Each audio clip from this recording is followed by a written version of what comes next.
Hello and welcome back everyone. मेरा नाम है आशीष और आप देख रहे हैं टेस्टी कोडी चैनल। सो गाइज, जैसा कि पिछले वीडियो में आपने देखा किस तरीके से इंस्टॉलेशन करते हैं, किस तरीके से प्रोजेक्ट को सेटअप करते हैं और कौन कौन से टूल होते हैं जो हमें एक एंगुलर की प्रोग्रामिंग सीखने में हेल्पफुल होते हैं। ठीक है, तो अगर आपने वीडियो नहीं देखा तो आपको आई बटन पे मिल जाएगा, वीडियो देख लेना। और आज की इस वीडियो में हम लोग सीखने वाले हैं फाइल्स एंड फोल्डर स्ट्रक्चर के बारे में। उससे पहले मैं ओपन कर लेता हूँ अपना एक्सेल शीट जिस पे हमने सारे टॉपिक्स लिख रखे हैं। ठीक है, तो जैसा कि पहला पॉइंट हमने कवर कर लिया है, दूसरा भी कवर कर लिया, अब तीसरे पॉइंट पे हम बात करेंगे फाइल एंड फोल्डर स्ट्रक्चर। तो फाइल एंड फोल्डर स्ट्रक्चर समझने के लिए हमें बहुत ज़्यादा कुछ करना नहीं होता। सिंपली हम अपने पूरे प्रोजेक्ट को विजुअल स्टूडियो कोड पे ओपन करके रखे हैं, जो कि आपको इधर दिख रहा होगा लेफ्ट साइड में। ठीक है, ANG ट्यूट नाम से हमने प्रोजेक्ट का फोल्डर का नेम बनाया था जिसके अंदर हमारा प्रोजेक्ट इंस्टॉल हुआ था। और ये सारे फाइल्स एंड फोल्डर है, आज इसी के बारे में हम डिस्कस करने वाले हैं। सो सबसे पहले तो हम आपको एक चीज़ बता दे रहे हैं कि आप जब विजुअल स्टूडियो कोड ओपन करेंगे, जब विजुअल स्टूडियो कोड आपका इंस्टॉल हो जाएगा तो आपका कुछ ऐसा लुक एंड फील आएगा। ठीक है, विजुअल स्टूडियो कोड में आप इसकी थीमिंग वगैरह चेंज कर सकते हैं। आप यूट्यूब कर लेना, नहीं भी पता चलेगा तो आप बताना, मैं आपको हेल्प कर दूंगा। इसमें बहुत सारी खूबी है, बहुत सारे शॉर्टकट्स हैं जो कि आपको प्रोग्रामिंग में बहुत ज़्यादा हेल्पफुल हो जाएंगे। सपोज जैसे आपको शो ऑल कमांड करना है तो ये देखो सामने दिख रहा है, कंट्रोल शिफ्ट प्लस पी करेंगे तो आपको शो ऑल कमांड हो जाएगा। गो टू फाइल करना है तो कंट्रोल प्लस पी करना है। फाइंड इन फाइल करना है तो कंट्रोल शिफ्ट प्लस एफ करना है। डिबगिंग करना है तो F5 करके कर सकते हो। और न्यू टर्मिनल, इसका मतलब इंटीग्रेटेड टर्मिनल ओपन करना है तो कंट्रोल प्लस टिल्ड बटन दाब के आप इसका इंटीग्रेटेड टर्मिनल ओपन कर सकते हैं। ठीक है, तो ये बहुत बेसिक चीज़ें हैं और इसके अंदर बहुत सारी खूबी हैं। आप यहाँ से एक्सटेंशन डाउनलोड कर सकते हैं इसके एंगुलर के लिए, वो उस टॉपिक पे भी हम बात करेंगे, लेकिन उसको हम लास्ट में बात करेंगे। सबसे जिस दिन प्रोजेक्ट हमारा कंप्लीट खत्म हो जाएगा, पूरा ट्यूटोरियल खत्म हो जाएगा, उस दिन इम्पॉर्टेंट हम एक्सटेंशंस की बात करेंगे। तो सबसे पहले तो हम देख लेते हैं कि यहाँ जो हमारे फाइल एंड फोल्डर बने हैं इनका काम क्या होता है। तो सबसे पहले तो हम आते हैं पैकेज डॉट जेसन फाइल में। अब आप सोच रहे होंगे कि ये सारे शुरू से छोड़ के हम डायरेक्टली यहाँ से क्यों बता रहे हैं। तो मैं आपको एक सबसे इम्पॉर्टेंट बात बता दूं कि जब भी आप नोड का या तो एंगुलर का या तो रिएक्ट का कोई भी फाइल क्रिएट, कोई भी प्रोजेक्ट क्रिएट करते हैं, इंस्टॉल करते हैं, तो उस केस में सबसे पहले पैकेज डॉट जेसन फाइल आती है। ठीक है, तो पैकेज डॉट जेसन फाइल पे हम जब डबल क्लिक करके ओपन करते हैं, देखते हैं कि इसके अंदर है क्या, तो बहुत ज़्यादा कुछ इस पर देखने को आपको नहीं मिलेगा। बस वही चीज़ मिलेगी जो डिपेंडेंसीज होती हैं, जो कमांड्स होते हैं, जो रनिंग पॉइंट्स, रनिंग कमांड होते हैं। ठीक है, तो जैसे सपोज देखो यहाँ पे नेम है, नेम पे एंगुलर ANG ट्यूट नाम से हमने फोल्डर बनाया था, तो देखो यहाँ पे नेम बता रहा है। ठीक है, वर्जन यहाँ पे दिखा रहा है 0.0.0, क्योंकि इसका कुछ कोई वर्जन थोड़ी होता है, इसका कोई वर्जन नहीं होता, तो 0.0.0 ही देखेगा। अगेन यहाँ एक स्क्रिप्ट नाम का ऑब्जेक्ट बना है, इस स्क्रिप्ट के अंदर NG कमांड है। NG कमांड क्या काम करता है, जैसे कि हमने इंस्टॉलेशन टाइम पे, अगर आपने वीडियो नहीं देखा तो फिर कह रहा हूँ देख लीजिए, वहाँ पे NG के बारे में हमने बताया है।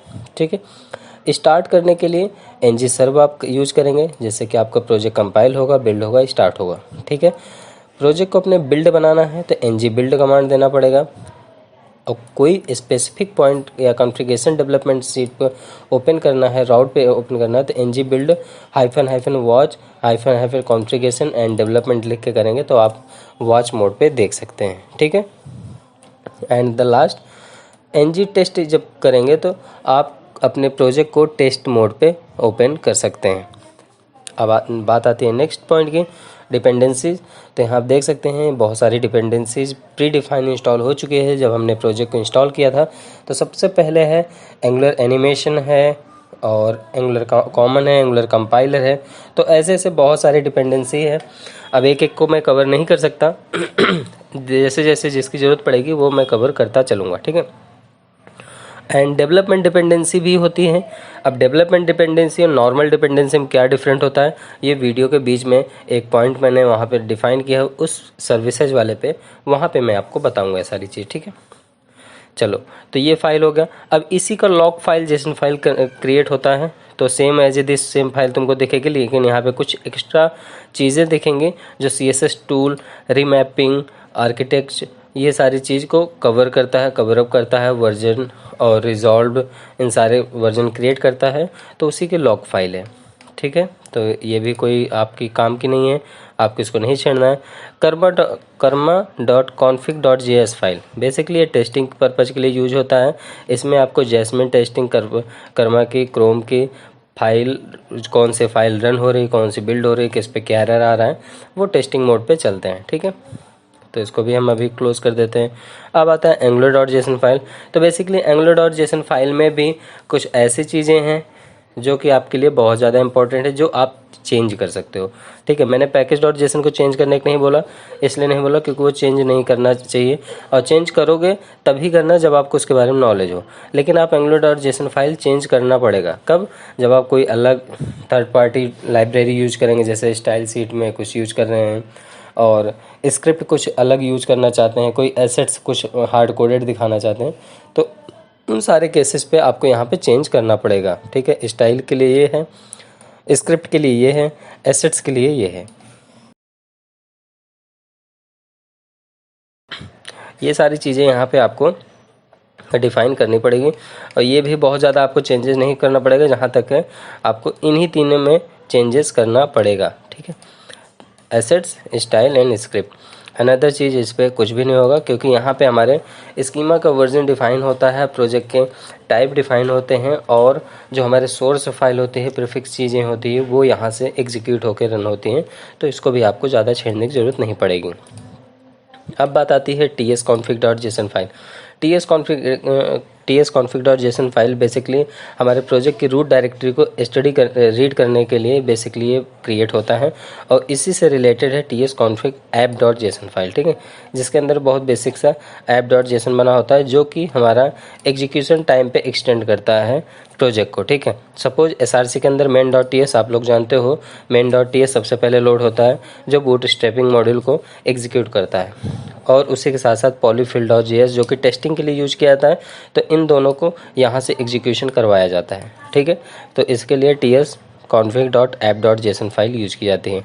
अब बात करते हैं गिट इग्नोर बेसिकली ऐसा फाइल क्रिएट होता है जिस पे आप कोई भी चीज़ लिखते हैं वो एग्जीक्यूट नहीं होगा, बाकी आपको कोड पे दिखेगा यहाँ पे। ठीक है, ये एक तरीके की इग्नोरेंस फाइल होती है जो कि गिट इनिशियलाइजेशन के टाइम पे क्रिएट हो जाती है। ठीक है, यहाँ से आपकी प्रोजेक्ट की सारे वो कमांड डाल सकते हो जो आपको यूज़र को नहीं दिखाना चाहते पर इंटरनली रन कराते हो। ठीक है, तो वो सारी चीज़ यहाँ पे आप एग्जीक्यूट करा सकते हो।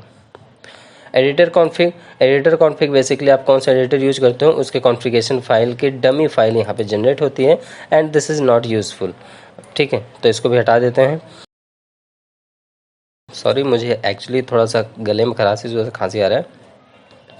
Browser list. ठीक है, ब्राउज़र लिस्ट बेसिकली यहाँ पे ये ब्राउज़र को अंडरस्टैंड करता है कौन से वर्जन पे ब्राउज़र पे चलेगा, क्या कैसे है। ये भी बहुत ज़्यादा आपके लिए समझने की चीज़ें नहीं है, क्योंकि ये 3 फाइलें कोई काम की नहीं होती है। ठीक है, तो you can see what browser select your queries bye running, आप इसको समझ सकते हैं। ये आपके एंगुलर से दूर दूर तक का नाता इसका नहीं है। चलो, अब बात आती है थोड़ा अपने working directory and working folders के बारे में। तो सारा का सारा चेंजेस हमें करना पड़ेगा SRC के अंदर। SRC के अंदर आप चेंज कर सकते हो, वर्क करा सकते हो अपने बिहाफ पे। नोड मॉड्यूल, आप सोचोगे नोड मॉड्यूल क्या है? नोड मॉड्यूल वो सारी डिपेंडेंसी लाइब्रेरीज़ हैं जो कि आप npm इंस्टॉल करते हो तो आपका नोड मॉड्यूल डाउनलोड होता है, जो प्री डिफाइंड हमारी यहाँ पर पैकेजेस होते हैं वो सारे नोड मॉड्यूल के अंदर आते हैं। ठीक है, तो चलिए सबसे पहले अब बात करते हैं SRC के अंदर सबसे पहला फोल्डर है ऐप फोल्डर। तो मैं आपको बता दूं, ऐप फोल्डर ही ऐसा डायरेक्टरी है जहां पे हमें वर्क करना है। इसी के अंदर जो भी कोडिंग करना है, नया फाइल क्रिएट करना है, नया फोल्डर क्रिएट करके इसी के अंदर वर्क करना है।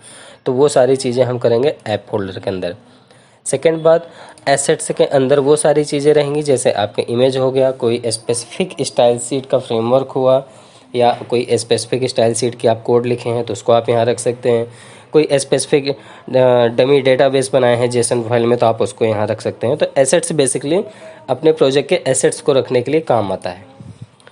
थर्ड है इन्वायरमेंट्स के अंदर आप इन्वायरमेंट सेट कर सकते हो कि किस इन्वायरमेंट में हमारा प्रोजेक्ट रन होगा, या रन होने के लिए इस इन्वायरमेंट की ज़रूरत है, तो उसको आप यहाँ पे डिफाइन कर सकते हैं। इसके अंदर 2 फाइल क्रिएट होती है, एक environment.prod.ts, एक environment.ts। तो इन्वायरमेंट फोल्डर भी समझ में आ गया।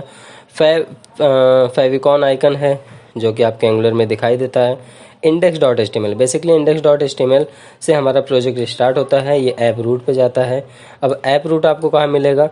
वो SRC के ऐप के अंदर मिलेगा। उसको अभी आपको डिस्कस करेंगे, जो उसके अंदर फाइल बनी है। अभी उस फाइल पे हमने बात नहीं किया है। अब बात आती है main.ts polyfill.ts। आपको अभी यहाँ पे हमने ts कॉन्फ़िग में दिखाया था polyfill एंड main.ts, जो कि पेज जैसे ही एग्जीक्यूट होता है उस टाइम पे ये वर्क होता है। पहले main.ts पे जाता है एंड polyfill.ts चेक करता है, कोई एरर नहीं है। main.ts के थ्रू बूटस्ट्रैपिंग मॉड्यूल को एग्जीक्यूट करके हमारे लाइफ साइकिल हुक को इंजेक्ट करके तब हमारा आउटपुट दिखाता है। वही इन दोनों का काम है, ठीक है। अब बात आती है style.css। style.css basically globally file एक बनाई जाती है जिस पे पूरा ग्लोबल पे आपको कोई अलग डिज़ाइन करना हो तो यहाँ पे आप डिज़ाइन कर सकते हैं, ठीक है। एंड द लास्ट टेस्ट.ts पे बेसिकली बहुत स्मॉल थिंग्स है। ये जब टेस्टिंग चलता है तो उस केस में ये फाइल एग्जीक्यूट होती है और आपकी चेक करती है, इनिशियलाइज करती है कि कौन सा टेस्टिंग एनवायरनमेंट आपका चल रहा है। उस टेस्टिंग एनवायरनमेंट के बिहाफ पे आपका ये एरर देता है। कोड रन टाइम एनवायरनमेंट है, टेस्टिंग करता है, एक कोड टाइम एनवायरनमेंट टेस्टिंग करता है। तो कोड टाइम पे रहता है तो तुरंत एग्जीक्यूट करके आपको आपके प्लेटफॉर्म पे स्टैटिक दिखा देता है कि ये आपका एरर है। कभी कभी आउटपुट पे दिखाता है वो एरर, तो वो सारी चीज़ को हैंडल ये टेस्ट.ts करता है, ठीक है। सो आई थिंक ये इतना काफ़ी है आपके लिए। अब आते हैं ऐप फोल्डर के अंदर जो बाकी फाइल से बने हैं इन पे क्या काम होगा और कैसे काम करेंगे, ठीक है। तो सबसे पहले है ऐप राउटिंग मॉड्यूल.ts। बेसिकली ये प्री जनरेटेड है फाइल। जब हम सिस्टम इंस्टॉल करते हैं तो उस समय मांगता है would you like to add routing module. जो आपसे क्वेश्चन बोला था तो मैंने यस किया था, तो वो यस किया था तब ये फाइल आया था। अगर मैं नो कर देता तो ये फाइल ना आता। बेसिकली ये हमारे प्रोजेक्ट को के राउटिंग को डिफ़ाइन करता है। फ़िलहाल हम राउटिंग पे बहुत सारी बात करने वाले हैं आगे आने वाले वीडियो में, लेकिन ये फाइल एंड फोल्डर का स्ट्रक्चर समझाने का टाइम है तो यहाँ पे समझा देता हूँ। तो जैसे इन्होंने पहले से बना रखा है ऐप के अंदर ये सारे स्ट्रक्चर, इसी तरीके से हम मैनुअली जब फोल्डर बनाएंगे इसके अंदर तो उसके अंदर भी यही स्ट्रक्चर हम फॉलो करेंगे, ठीक है। उसके अंदर ऐप कंपोनेंट.css बनाएंगे, ऐप कंपोनेंट.html बनाएंगे, ऐप कंपोनेंट.spec.ts बनाएंगे, ऐप कंपोनेंट.ts बनाएंगे और ऐप कंपोनेंट.module.ts बनाएंगे। बेसिकली ये फाइल एक सिंगल टाइम जनरेट होती है ऐप के अंदर और इसी से सारा का सारा प्रोजेक्ट एग्जीक्यूट होगा, सारा का सारा हमारा कोड एग्जीक्यूट होकर रन होकर आउटपुट दिखाएगा। अब रही बात ऐप मॉड्यूल.ts, ये ऐसा फाइल है, ऐसा मतलब स्टार्टिंग पॉइंट है जहाँ पर आपको कोई भी कंपोनेंट क्रिएट करोगे तो यहाँ पे बताना पड़ेगा कि हमने ये कंपोनेंट क्रिएट किया है और अब हमें इस कंपोनेंट को एग्जीक्यूट करने की अथॉरिटी दो। तब ये अथॉरिटी देगा, मतलब एग्जीक्यूट करके तुम्हें राइट देगा, तब आप उसको एग्जीक्यूट कर सकते हो। ये एक जनरल वे में मैं आपको समझा रहा हूँ, इसको मैं और अच्छे से भी समझाऊंगा जब आगे राउटिंग वाला कॉन्सेप्ट आएगा तो, ठीक है। तो इसलिए कह रहा हूँ कि प्लेलिस्ट देखना आपके लिए बहुत ज़्यादा इंपॉर्टेंट है। अगर आपको बिगनर टू हीरो बनना है तो ज़ीरो टू हीरो बनना है तो सिंपल सी बात है, A to Z कॉन्सेप्ट यहाँ पे समझाने वाला हूँ। नेक्स्ट है ऐप कंपोनेंट.ts। ऐप कंपोनेंट.ts पे हम ये इसमें ts का कोड लिखते हैं, इसमें हम कंस्ट्रक्टर बनाते हैं, लाइफ साइकिल हुक मतलब यहाँ पे राइट करते हैं, अपने मेथड्स लिखते हैं, तो वो सारे मेथड्स यहाँ पे लिखे जाते हैं। रही बात spec.ts की, तो ये एक टेस्टिंग फाइल होती है उस पर्टिकुलर कंपोनेंट की जो आप क्रिएट करते हो। तो दिस इज़ अननेसेसरी, बट आप इसको बनाते, अगर आप CLI के थ्रू बनाते हैं तो आप इसको ला सकते हो, CLI के थ्रू आप इसको हटा भी सकते हो, मैनुअली भी इसको बना सकते हो और मैनुअली भी इसको हटा सकते हो, ठीक है। तो ये कोई काम का नहीं, इस पर आपको कोड नहीं करना है। तो अभी आप बिगिनर हो तो आप इसके बारे में सोचो मत। अब बात आती है ऐप कंपोनेंट.html। तो जो चीज़ आप ts फाइल में लिखते हो वो हमारा HTML एग्जीक्यूट करता है, ठीक है। एग्जीक्यूट HTML करेगा तो HTML पे हम उस चीज़ को डायनेमिकली यहाँ पे कॉल कर सकते हैं। सपोज जैसे यहाँ पे बहुत सारी चीज़ें ऐसी होंगी जो लिखा होगा, लेकिन यहाँ इन्होंने स्टैटिक लिख रखा है। भी इसको अभी मैं रन करके भी नहीं दिखाऊंगा क्योंकि ये हमारा फाइल एंड फोल्डर का स्ट्रक्चर का वीडियो है। नेक्स्ट वीडियो में इसके बारे में हम डिस्कस करेंगे। ऐप कंपोनेंट.cs, अगर उस पर्टिकुलर कंपोनेंट पे कुछ आप CSS परफॉर्म करना चाहते हो, स्टाइलिंग परफॉर्म करना चाहते हो तो आप इसको यूज कर सकते हो। तो ये रहा file and folder structure. So I hope कि ये सारी चीज़ें समझ में आई होगी। अब नेक्स्ट वीडियो पे हम बात करेंगे, नेक्स्ट टॉपिक पे बात करेंगे नेक्स्ट वीडियो में। तो आई थिंक इतना आपके लिए काफ़ी है। कोई भी डाउट हो तो आप हमें कमेंट में ज़रूर पिंग करें, बताएं क्या आपको प्रॉब्लम आ रही है, उसको मैं सॉल्व करूँगा। नेक्स्ट वीडियो आपके लिए इम्पॉर्टेंट है, where we write code print first message. ठीक है, अपना सबसे पहला प्रोग्राम एग्जीक्यूट करूँगा नेक्स्ट वीडियो में, किस तरीके से कोड लिखते हैं, कहाँ लिखते हैं। तो मिलते हैं नेक्स्ट वीडियो में, तब तक के लिए bye bye. Keep practice, keep coding, take care. कोई भी डाउट हो तो कमेंट ज़रूर करें। आपके लिए एक इम्पॉर्टेंट नोटिफिकेशन है कि साथ ही साथ जावास्क्रिप्ट का ट्यूटोरियल लाने वाला हूँ। आप यहाँ देख सकते हैं जावास्क्रिप्ट ट्यूटोरियल इन हिंदी। ठीक है, तो प्लेलिस्ट बन चुकी है, वीडियो पे अपलोड होना शुरू हो जाएगा। तब तक के लिए bye bye, take care, keep practice, keep coding.